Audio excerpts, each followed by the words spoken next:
सातवीं साखी। गुर दाधा चेला जल्या, बिरहा लागी आग, तिणका बपुरा उबरिया, गलिपूर कैलाग। गुर दाधा, गुरु ने दग्ध किया, गुरु ने जलाया, ज्ञान विरह की आग लगाई गुरु ने। चेला जल्या, और गुरु के द्वारा ज्ञान की लगाई गई उस आग में चेला जल गया। बिरहा लागी आग, और उसमें विरह की आग लग गई। गुरु के द्वारा दिए गए ज्ञान के प्रभाव से शिष्य में ज्ञानात्मक विरह उत्पन्न हो गया ईश्वर के प्रति, परमात्मा के प्रति। तिणका बपुरा उबरिया, तिनका अर्थात क्षुद्र जीव, बपुरा बेचारा, उबरिया उबर गया, बेचारा क्षुद्र जीव उस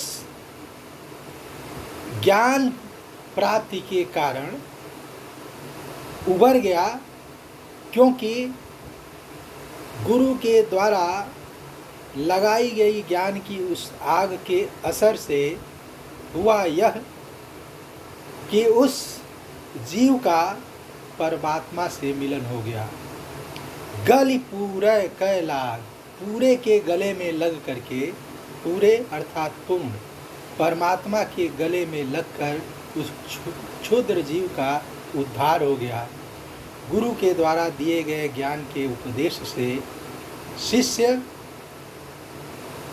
ने ईश्वर का साक्षात्कार प्राप्त कर लिया और सांसारिक आसक्तियों से, सांसारिक विषय वासनाओं से, संसार के आवागमन से उबर गया, मुक्त हो गया। अन्योक्ति के माध्यम से कबीर ने जीवात्मा और परमात्मा के मिलन की बात की है। जीवात्मा ज्ञान मार्ग से कैसे ब्रह्म तक पहुंच सकता है, ब्रह्म का साक्षात्कार कर सकता है, उसमें गुरु माध्यम के रूप में काम करते हैं। कबीर ने इस साखी में यह बताने की कोशिश की है। अगली साखी, आठवीं साखी। आहेड़ी द्यों लाइया, मृग पुकारे रोय, जा बन में क्रीड़ा करी, दाझत है बन सोई। आहेड़ी द्यों लाइया, आहेरी, अहेरी, अहेरी शिकारी, यहाँ गुरु से आशय है। कबीर की इस तरह की साखियों का आशय उनके प्रतीकार्थ से ही पता चलता है। कबीर के प्रतीक विधान की विशेषता यह है कि उन्होंने प्रायः लौकिक प्रतीकों का इस्तेमाल किया है। शिकारी, गुरु रूपी शिकारी ने द्यौ लाइया, द्यौ आग लगा दी, लाइया लगा दी, ज्ञान की आग लगा दी। मृग पुकारे रोय, और मृग पुकार पुकार कर रोने लगे, चिल्ला चिल्ला कर रोने लगे। यह मृग सांसारिक विषय वासनाओं में जकड़ा हुआ जीव है। जा बन में क्रीड़ा करी, वह जीव सोचता है कि जिस विषय वासनाओं से युक्त संसार में मैंने क्रीड़ा की, भोग किया, दाझत है बन सोई, वह बन इस समय जल रहा है। इस साखी में कबीर ने सांसारिक विषय वासनाओं के प्रति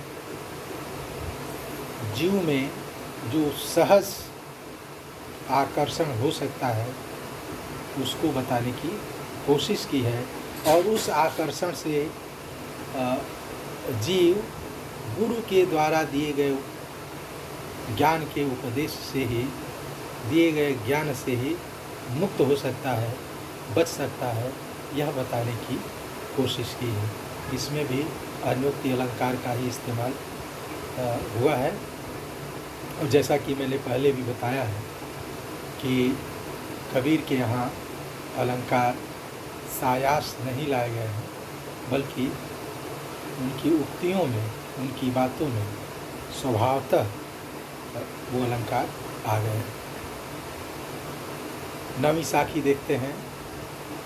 पाणी माहे प्रजली भई अपरबल आग, बढ़ बहती सलिता रह गई, मच्छ रहे चल त्याग। पाणी माहे प्रजली, पानी में आग लग गई, अंतःकरण में आग लग गई, मानस सरोवर में आग लग गई। भई अप्रबल आग, और वह आग अत्यंत प्रबल हो गई, अत्यंत तीव्र आग लग गई। अंतःकरण में ज्ञान विरह की आग लग गई। बहती सलिता रह गई, और बहती हुई सलिता, सरिता नदी रह गई। बहती हुई, प्रवाहित होती हुई, विषयों की ओर प्रवाहित होती हुई इंद्रियां रह गईं।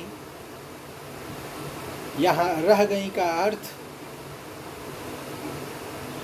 उनका आकर्षण समाप्त हो गया।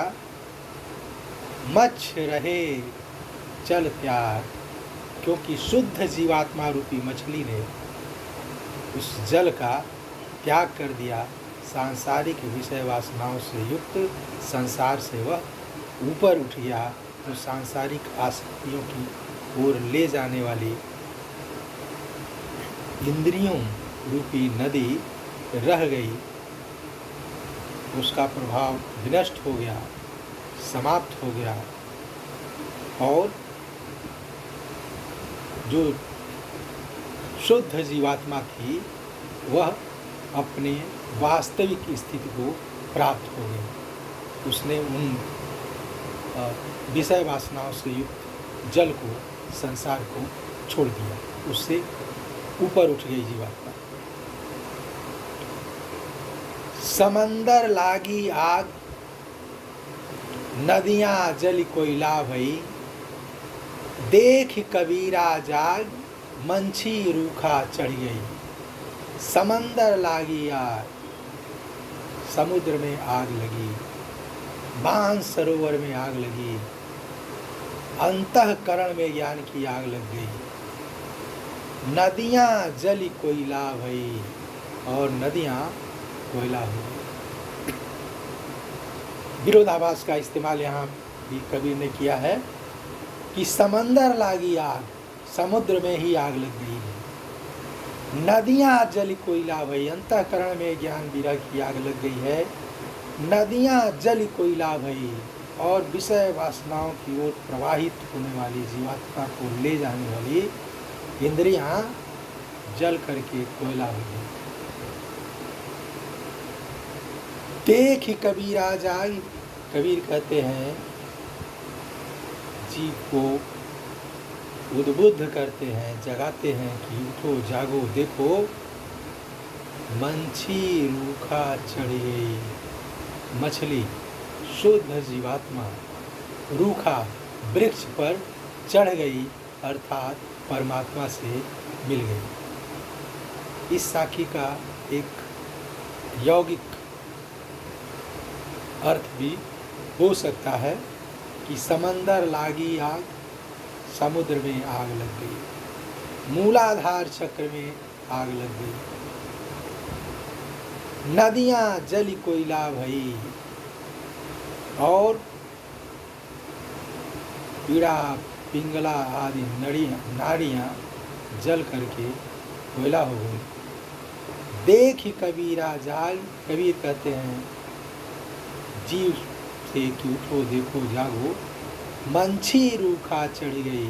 मंछी अर्थात कुंडलिनी रूखा चढ़ गई, अर्थात 60 चक्रों को बेधते हुए सहस्रार चक्र में पहुँच गई। कुंडलिनी मूलाधार चक्र से स्वादिष्ठान, मणिपुर, अनाहत, विशुद्ध आज्ञा को पार करते हुए सहस्रार चक्र रूपी वृक्ष पर चढ़ गई। यहाँ कबीर ने अन्योक्ति अलंकार का इस्तेमाल करते हुए यौगिक प्रतीकों का प्रयोग किया है। समंदर, मूलाधार चक्र, नदियाँ, ईड़ा, पिंगला वगैरह, नाड़ियाँ, मंछी, कुंडलिनी और रूख, वृक्ष, सहस्रार चक्र,